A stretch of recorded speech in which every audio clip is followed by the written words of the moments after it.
अपनी आंखें खोलो। आप क्या हुआ, तुम्हें पसंद नहीं आया क्या?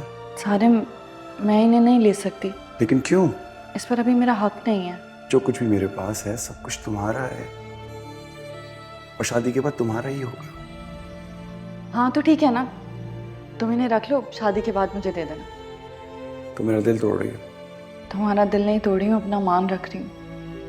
मैं चाहती हूँ कि मुझ पर मेरे महरम रिश्ते खर्च करें, और अभी अगर तुमसे ये ले भी लिया तो दिल मुतमईन नहीं होगा।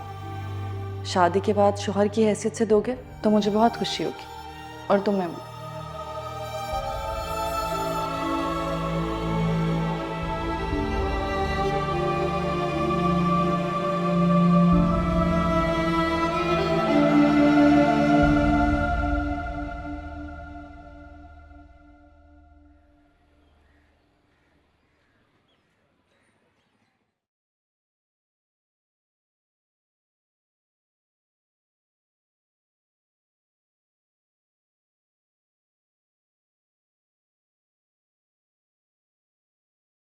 अनमोल, आओ ना, वहां क्यों खड़ी हो?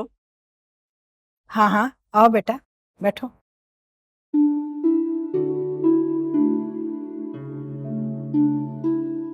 आ जाओ जाओ।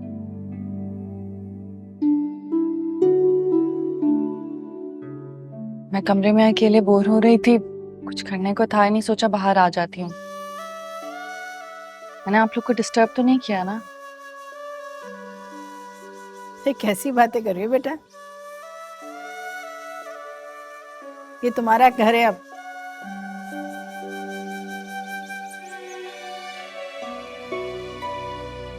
तुम्हारा जहां जी चाहे तुम जा सकती हो। इतना सब कुछ हो जाने के बावजूद और उन्होंने तुम्हें यहाँ रुकने की इजाजत दी थी, तुम भी मान गई। वरना जिस इंसान के साथ इतना बुरा हुआ हो वो इंसान उसकी खिदमत तो बहुत दूर की बात है। आप उसकी शक्ल भी देखना पसंद नहीं करते। तुम ठीक कह रहे हो सारिम, बहुत मुश्किल होता है जिस इंसान ने आपको तकलीफ दी और आप उसे राहत दो। तुम्हें पता है, अल्लाह अपने ऐसे बंदों को बहुत पसंद करता है जो उसकी रज़ा की खातिर ताल्लुक़ तोड़ दें और उसकी रज़ा की खातिर ही ताल्लुक़ जोड़ें। मैं पुप्पो के लिए जो कुछ भी कर रही हूँ वो अल्लाह की रज़ा के लिए करें। मैं अल्लाह से बहुत मोहब्बत करती हूँ। मैं चाहती हूँ कि वो भी मुझे अपने पसंदीदा बंदों में शामिल करे। अल्लाह तुम्हारी इस नेकी को कबूल करे। आमीन। आमीन।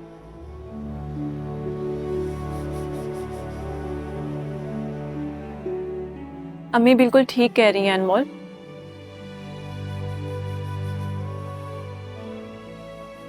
तुम इस घर की फर्द हो अब।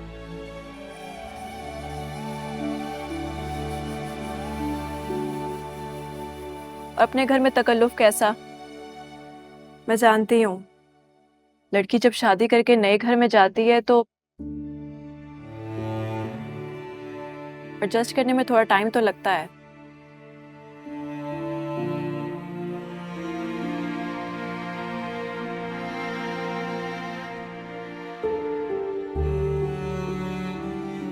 तुम्हें पता है, जब मेरी शादी हुई थी ना,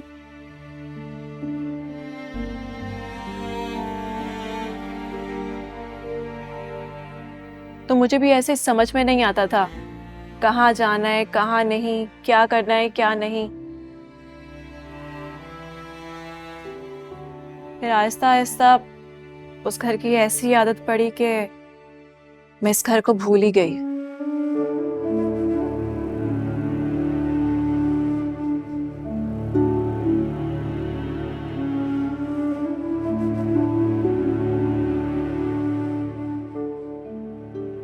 तुम्हारी शॉपिंग के लिए पैसे कल रीबा के साथ जाके शॉपिंग कर लेना। लेकिन वसीम, ये तो बहुत ज्यादा है।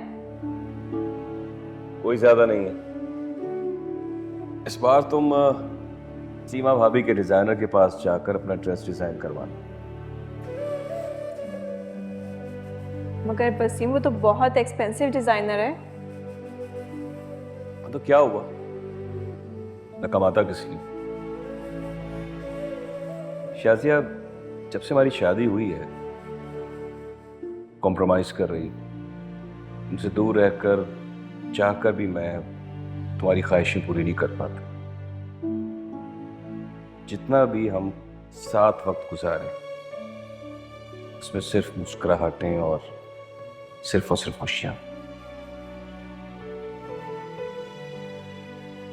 मैंने तो कभी ख्वाब में भी नहीं सोचा था कि मुझे यहाँ वापस आना पड़ेगा।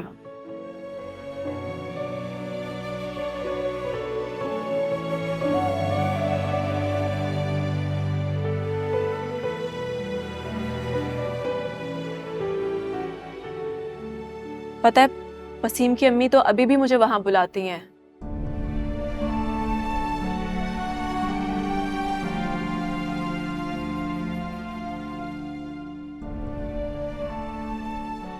लेकिन अब मेरा दिल ही नहीं चाहता वहां जाने को।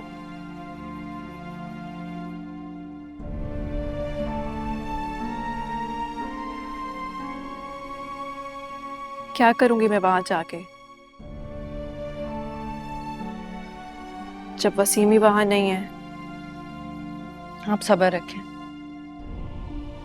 अल्लाह के हर काम में कोई ना कोई बेहतरी होती है और अल्लाह पाक अपने उन बंदों को बहुत पसंद करता है जो उसकी आजमाइश पर सब्र करते हैं और अल्लाह से राजी रहते हैं।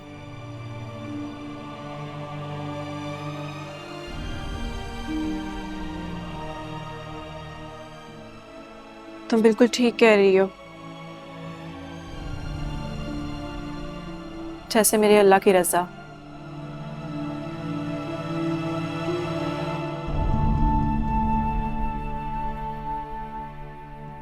शानी भी मुझे यही समझाता है।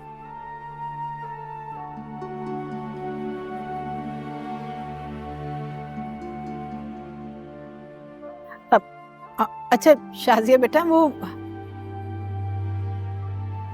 अनमोल के लिए तुम कह रही थी ना, उसकी तैयारी का कोई कपड़े वगैरह निकालने थे? हाँ अनमोल, मैं अम्मी से यही कह रही थी कि तुम बहुत सिंपल कपड़े पहनती हो।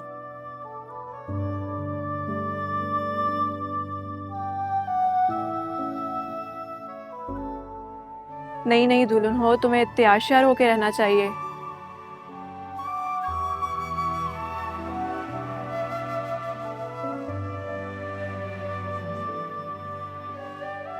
वैसे भी घर में मेहमानों का आना जाना लगा हुआ है, तो मैं तुम्हारे कपड़े निकाल देती हूँ और अच्छा सा तैयार भी कर देती हूँ। मुंह दिखाई की रस्म के बारे में तो सुना ही होगा तुमने।